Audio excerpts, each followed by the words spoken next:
Welcome to the Genius Factory. Enjoy the video. You start by confirming your Xbox Series X and controller are powered and up to date. This prevents pairing issues. Next, inspect your headset. Is it 3.5 USB or Xbox wireless compatible? If wired, plug into the controller now. If USB, use the console port. If wireless, make sure headset has charge and is in pairing mode. Once done, keep the controller close to the console so pairing signals remain strong and you can complete the next steps. You now perform the actual connection and setup.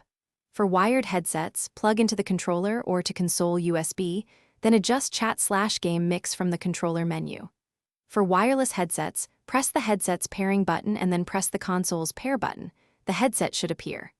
After connection, go to Settings, General, Volume and Audio, and set headset format, volume, and mic monitoring so levels are comfortable. Make sure party chat routing is correct, so you hear voice and game audio properly. You finish by testing both playback and microphone. Start a party or use the Xbox audio test. Adjust mic monitoring and chat/game mix until speech is clear without overpowering game sound.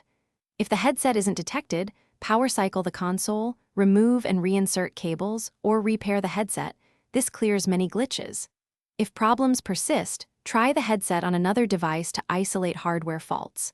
Once everything works, you're ready to play with reliable chat and balanced audio. Thanks for watching. If you found this helpful, don't forget to like and subscribe.